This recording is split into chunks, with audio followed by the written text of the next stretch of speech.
There was grey fog before everything else, thick and silent and endless, rolling between stone arch trees so vast that their roots held up the sky itself. The world was not yet a world. It was a place where nothing ended because nothing had truly begun. The everlasting dragons lived there, among the hollow stone trunks and the quiet drift of ancient dust, and they did not know what death was. They had no word for time. Their scales were stone, and stone does not erode in a place where nothing changes. They were genuinely, profoundly eternal, not in the way poets use the word, but in the way a mountain is eternal when nothing exists to move it. That matters. Because everything that follows, every kingdom, every war, every quiet tragedy, begins with the understanding that eternity is not the natural state of things. It was only the first arrangement, and arrangements eventually change. The first flame. What came next was fire. Not a campfire, not a spark struck from flint, something deeper, something that appeared at the root of the world, between the great arch trees, where the stone ran coldest and the fog lay thickest. A bonfire, though no one had yet been born to name it, burning in a shallow depression in the earth, casting light where light had never reached. And in its warmth souls appeared. 4 souls, carried on the heat like embers on wind. 4 small burning things, each containing a different kind of power, each shaped by the disparity the flame had introduced into a world that had never known any, life and death, light and dark, heat and cold. These distinctions did not exist before the flame. After it, they could not be undone. The first to find the souls were not heroes, they were not kings, they were small creatures, skittering through the grey fog, drawn to the warmth, the way all living things are drawn to warmth. The flame gave them consciousness. The souls gave them dominion. Naito found the soul of death. He carried it into the deepest places of the earth, into the catacombs and the tombs where the stone ran cold and ancient. And there he became the first of the dead. His body was bones and darkness, riddled with the miasma of decay, and he ruled over a kingdom of silence. Death, it turned out, needed a lord. Someone had to hold it. The witch of Izalith found the soul of life. She was a woman of extraordinary power, and she gathered her daughters around her and built a city in the lava fields beneath the earth, a place of flame and growth and terrible generative heat. Izalith was beautiful in its way, volcanic, wild, alive with sorcery that mimicked the warmth of the first flame itself. Gwyn found the soul of light. He was a lord of the sunlight, tall and commanding, and he would use that soul to build the greatest civilization the world had ever known. But that comes later. For now, he was simply a being who had been given dominion over light in a world that had, until moments ago, never seen it. And then there was the furtive pygmy, the smallest of them, the one so easily forgotten. The pygmy found the dark soul, and instead of wielding it, shattered it, divided it into fragments, each one a tiny piece of dark that would become the inheritance of every human being born afterward. Humanity, that is what the pygmy gave the world. Not dominion, not a kingdom, just the quiet, persistent seed of what it means to be mortal and uncertain and alive. 4 beings, 4 souls, and between them, the fate of everything. The war against dragons. The dragons should not have been vulnerable. That was the whole point of them. They were everlasting, their scales harder than stone, their existence coterminous with the world itself. You could not kill something that did not know what killing was. But the flame had changed the rules, and one dragon knew it. Seath was born without scales, the only one of his kind to lack the stony armour that made the everlasting dragons truly immortal. He had spent his entire existence in a state of quiet, gnawing exclusion. He watched his kin soar through the grey fog, untouchable and eternal, and he knew, genuinely, deeply knew, that he would never be what they were, so he betrayed them. Seath went to Gwyn and told him the one thing that could undo the dragons: lightning. The bolts of sunlight that Gwyn commanded could shatter their stone scales, pierce the armour that made them invulnerable, It was the simplest secret in the world, and it changed everything. The war was not quick. These things rarely are. Gwyn led his knights, an order of warriors whose names would echo through the ages like bells struck in a cathedral. There was Ornstein the Dragon Slayer, who wielded a spear crackling with lightning and moved with the precision of someone who had made death into an art form. There was Artorius, the Abyss Walker, whose blade cut through darkness itself and whose courage was the kind that does not ask whether it will survive. There was Kieran, the Lord's Blade, swift and silent, who fought with twin weapons that left no wound but the final one. And there was Hawkeye Goff, the great archer, who could fell a dragon from the horizon with a single arrow, even though his eyes had been sealed shut with tree resin by those who feared his sight. Together, they shattered the dragons. Gwyn's lightning cracked the stone scales. Nito unleashed the miasma of death, and the dragons, for the first time, felt what it meant to end. The Witch of Azalith called forth storms of fire from her staff, and the grey fog burned away. The arch trees cracked and toppled. The world opened up beneath a sky that was, for the first time, empty of wings. Seath watched. Seath, the scaleless one, the traitor, who had traded an entire species for the promise of belonging. He was rewarded with a fragment of Gwyn's lord's soul and the title of Duke. He would spend the rest of his existence trying to earn what he had already lost, and the dragons fell. Not all of them. A few endured, hidden in deep places, curled in the roots of the world like memories that refused to fade. But the age of the everlasting dragon was over. The grey fog was gone. The sky was open. Something else was coming. The age of fire. Gwyn built a kingdom. Not just any kingdom. The greatest kingdom the world had ever seen or would ever see. A city of gold and marble, an impossible architecture, perched at the top of the world, so tall that its spires seemed to graze the sun itself. Anor Londo, the city of the gods. It was genuinely breathtaking. Vast halls of polished stone, lit by a golden light that seemed to come from everywhere and nowhere at once. Stained glass windows cast coloured patterns across floors so wide that a person could walk for minutes without reaching the other side. The cathedral at its centre was the largest structure ever built, its buttresses reaching outward like the wings of a resting angel, its interior so vast that the ceiling disappeared into shadow. This was the age of fire. The world bloomed. Civilizations rose in the warmth of the first flame's light. The kingdom of Vinheim, with its sorcerers. The land of Thorolund, with its clerics. The eastern nation of Astora, where knights still believed in honour. Pygmies became humans, and humans spread across the land, building towns and roads and temples, living and dying in the golden glow of a world that had not yet learned to doubt its own permanence. Gwyn ruled from Anor Londo alongside his family. His firstborn son, a god of war whose name was eventually struck from every record. A punishment for some transgression so terrible that even speaking of it was forbidden. His youngest, Guinevere, the goddess of sunlight, whose image of bountiful grace became a symbol of hope for the entire world. And Gwyndolin, the dark moon god, raised as a daughter despite being born a son, hidden beneath the cathedral in a palace of illusion and moonlight. That matters. The family of the most powerful being in the world was fractured, secretive, bound by silences and absences. Even at the height of everything, something was wrong, because the fire was fading. The first flame, which had brought disparity and life and possibility into the world, was not eternal. It burned as all fire burns, and as it dimmed, the light it cast grew uncertain. Shadows lengthened, the warmth retreated, and the great lords, who had built everything on the assumption that the age of fire would last forever, began to understand, quietly, reluctantly, that they were living in borrowed time.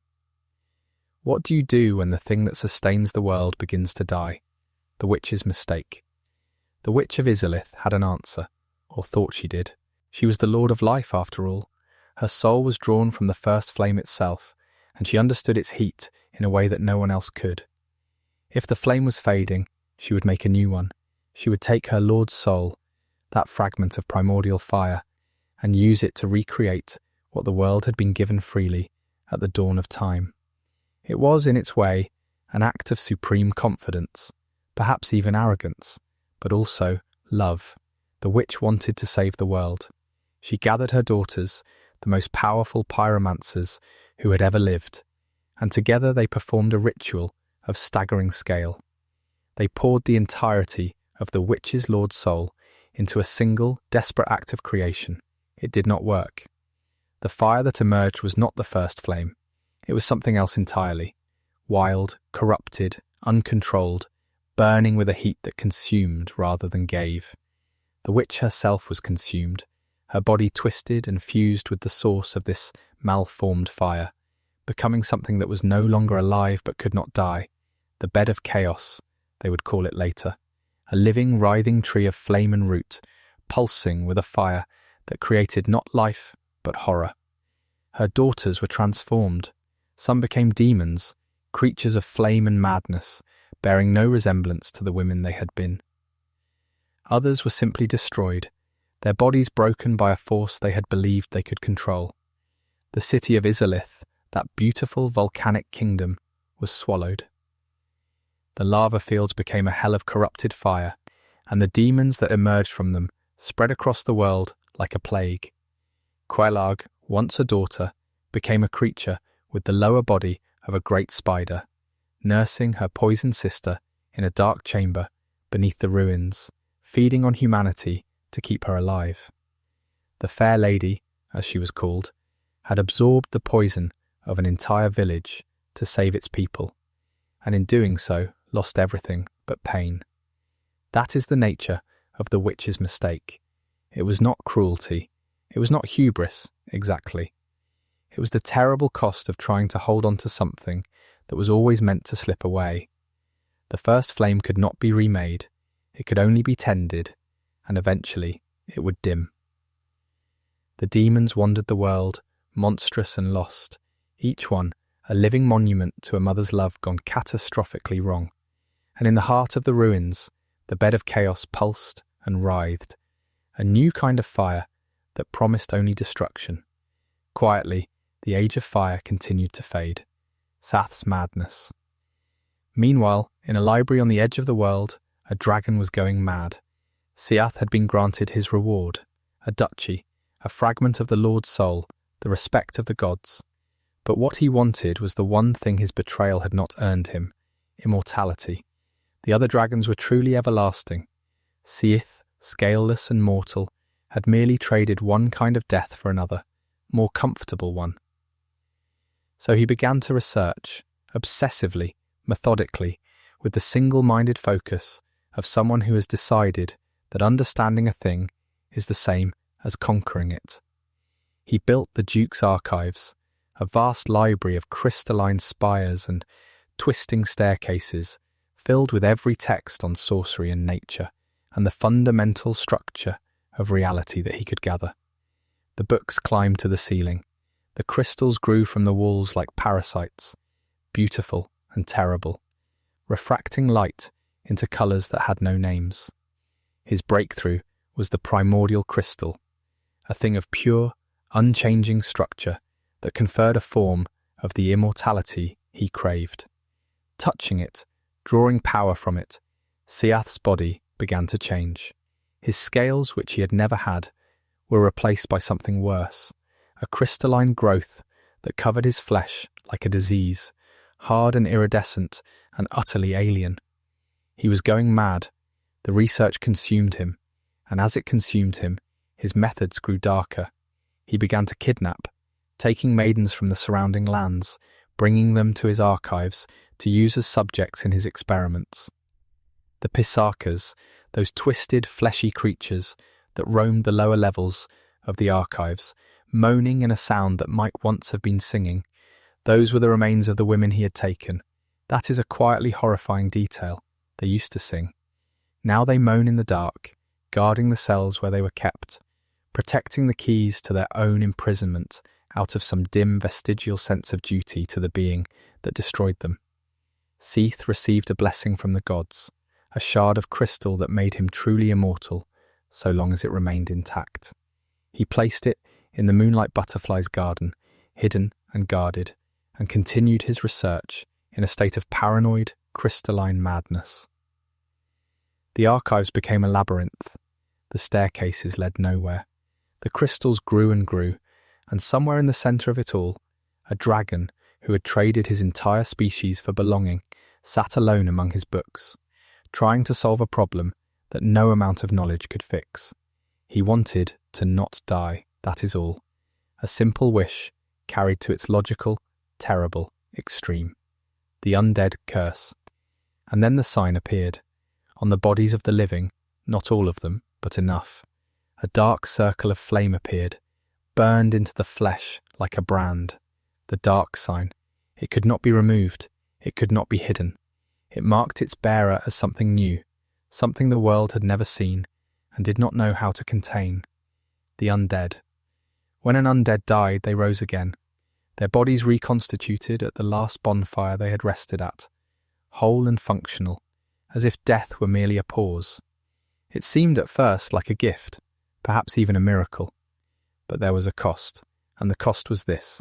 Each time an undead died and rose, they lost a piece of themselves, a fragment of their memory, a sliver of their personality, a small erosion of the thing that made them who they were, hollowing. That was the word for it, the slow grinding process of becoming nothing. The body persisted, but the person within it faded, one death at a time, until what remained was a husk, eyeless, mindless, wandering the world in a state of permanent vacant hunger. Genuinely hollow, a body without a soul, moving without purpose, driven by nothing but the dim memory of a purpose it could no longer remember. That matters, because the Undead Curse did not just kill people, it erased them. Slowly, patiently, with the quiet inevitability of erosion, it turned living, thinking beings into nothing at all. The living feared the undead, of course they did. What do you do with people who cannot die? You cannot kill them. They return. You cannot cure them. There is no cure. So the kingdom of Thorolund and the other lands began to round up the undead and imprison them. They were carried to the Northern Undead Asylum, a crumbling fortress on a cliff above the fog, and locked behind iron doors to wait for the end of a world that had already forgotten them. But there was a prophecy, whispered among the undead, scratched into cell walls, passed from hollow to hollow in the dwindling hours before oblivion. One day an undead would leave the asylum. One day a chosen undead would ring the bell of awakening and discover the truth of the world. It was hope, the cruelest kind, the kind that might not be true. The chosen undead's journey. Someone did escape, not through heroism exactly. A dead knight, Oscar of Astora, himself almost hollow, lowered a body into the asylum courtyard through a hole in the floor. He gave the stranger a key and a flask of Estus, the liquid warmth of a bonfire carried in a bottle, and spoke the prophecy one last time before the hollowing took him. The stranger woke in a cell. The door was open, and beyond it lay a world of extraordinary, terrible beauty. The first bell was in the undead parish, at the top of a church, overrun with hollow soldiers, and guarded by a great demon whose stone fists could shatter the floor. The second bell was in Blighttown, deep below the surface, in a toxic swamp where the air itself was poison, and the inhabitants had been warped by sickness into something barely recognizable as human. Ring both bells, the prophecy said, and the way forward would open. The way forward turned out to be Sen's fortress, a tower of traps and narrow bridges and rolling boulders, built as a test for anyone who wished to reach Anor Londo. The fortress was genuinely, almost comically lethal. Pendulum axes, dart traps, narrow walkways over bottomless pits. It was designed not to guard a secret, but to ensure that only the worthy or the stubborn would pass. And beyond it, Anor Londo, the city of the gods, still standing but hollow in a different way, its halls empty, its streets silent, its golden light maintained by an illusion so powerful that most visitors never realized the sun they saw was not real. Guinevere, the beloved goddess, appeared to the traveller in a vast cathedral, radiant and warm, and offered the Lord Vessel, a golden bowl of extraordinary power that could open the path to the kiln of the first flame. But reaching her required defeating two of Anor Londo's last guardians. Dragon Slayer Ornstein, still standing after all these ages, still faithful, still carrying his lightning spear with the same precision he had wielded against the everlasting dragons. And Smoth the Executioner, whose great hammer crushed everything it struck, and who absorbed Ornstein's power when the Dragon Slayer fell, a grotesque act of cannibalism that spoke volumes about the kind of loyalty that outlives its purpose. With the Lord Vessel in hand, the Chosen Undead descended into the catacombs to face Nito, Lord of Death, who had grown thin and passive in his tomb, his power waning as the fire faded. Into the ruins of Izalith to destroy the bed of chaos, that writhing monument to the witch's failed attempt at salvation. Into the Duke's archives to face Seath, now maddened beyond reason, his crystal form pulsing with a light that was beautiful and sickening in equal measure. And into the abyss itself, the dark beneath dark, to confront the four kings of New Londo, who had been seduced by a primordial serpent and given themselves over to the void. 4 Lord souls, 4 fragments of the original power that had shaped the world, all gathered, all placed in the Lord Vessel, all leading to a single door at the bottom of the world, the kiln of the first flame, the choice. The kiln was quiet. That was the first thing you noticed. The silence, after everything. After the traps and the demons, and the crystal prisons, and the abyss, there was simply a long staircase, descending through ash to a great arena where a fire burned. The first flame, diminished now, flickering, barely alive. And standing before it waiting was Gwyn, the Lord of Sunlight, the greatest of the great lords, the being who had built Anor Londo and defeated the dragons and ushered in the Age of Fire itself. He was still there. He had been there for an age, feeding his own soul into the flame, burning himself alive to keep the fire from going out. He was hollow. His crown sat on a gaunt, skeletal face. His eyes were empty. His legendary sunlight blades swung with a desperate, mindless fury. And the music that accompanied the fight was not triumphant or epic, but a single piano, playing slowly, sadly, like a hymn for something that had already died. Gwyn had given everything, his kingdom, his family, his sanity, and finally his self, pouring it all into a fire that was never meant to last, because he could not accept that it would end. He was the first undead in a way, the first to hollow, the first to lose everything and keep going, driven by a purpose that had long since ceased to be meaningful. The fight was not glorious, it was a mercy. And then there was the flame, and the choice. Link the fire. Take the Lord Vessel, filled with the souls of the lords, and immolate yourself. Let your body become fuel. Let your soul feed the flame. Let the Age of Fire continue for another age, knowing, always knowing, that it would fade again, that someone else would have to make this same sacrifice, that the cycle would continue, endlessly, because the world had been built on a flame that was always going to die, or walk away, leave the kiln, let the fire die, let the Age of Dark begin, the age the furtive pygmy had planted the seeds for, the age of humanity, of darkness, of the small and mortal, inheriting the earth from gods who could not save it. There is no right answer. That is the point. That is genuinely, quietly, the entire point. Her closing. What does it mean to persist? The world of Lordran is a place built on the refusal to let things end. Gwyn refused to let the fire die. The Witch of Izalith tried to remake it. Seath refused to accept his own mortality. The undead refused to stay dead, not by choice but by curse, dying and rising and dying again, until there is nothing left of who they were. And yet there is something in that persistence, something that matters. The chosen undead rings the bells, crosses the fortress, defeats the lords, faces the hollow god. Not because the prophecy is true, but because the act of moving forward is its own kind of meaning. The world is broken, the fire is fading, the gods are gone. But someone still walks through the ruins, still rings the bell, still reaches the kiln. Entropy is real. Everything ends. The fire will fade whether you link it or not. Only the timeline changes. But between the first flame and the last darkness, there are lives lived. There are knights who stand guard for centuries over kingdoms that no longer exist. There are daughters who absorb poison to save strangers. There are warriors from Astora who speak of the sun with a warmth that has nothing to do with fire. Solaire, the knight of Astora, he searched for his own sun, a personal, private sun that he believed was out there, waiting for him. He was so genuine in his search, so quietly earnest, that the world seemed almost obligated to reward him. Sometimes it did. Sometimes, in the depths of Izalith, the bug found him first, and he put on the helmet, and his light went out. That matters too.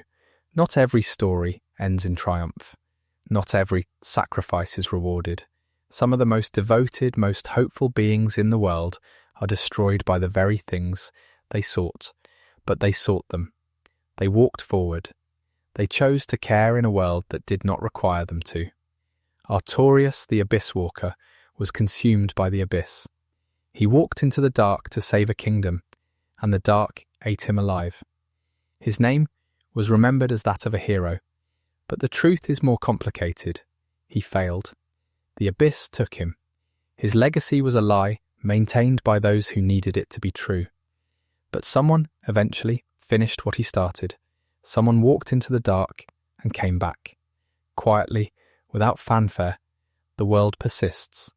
Not because it is saved, it is never truly saved, but because, within it, in the spaces between the great events and the grand tragedies, there are small, human moments of stubborn, pointless, beautiful endurance. A blacksmith hammers at his forge, long after his customers have hollowed. A firekeeper tends a bonfire she can never leave. A crestfallen warrior sits at Firelink's shrine, unable to move forward, unable to stop hoping that someday he will. The flame will fade, the dark will come, and then, perhaps the flame will return. It is a cycle, and cycles do not have endings, only pauses. But in the pauses, in the quiet spaces between one age and the next, there are stories. There are lives that mattered, even if no one remembers them. There is a chosen undead walking through the fog, carrying a flask of warmth and a broken sword. Moving forward, because moving forward is what the living do. Even when they are not sure they are still alive, even when the fire is almost gone. That is the story of Lordran. Not a story of victory or defeat, but of persistence. The quiet, stubborn, unreasonable refusal to stop, even when stopping would be easier, even when stopping would make more sense. The fire fades, the fire returns, and someone always walks through the dark to tend it. Good night.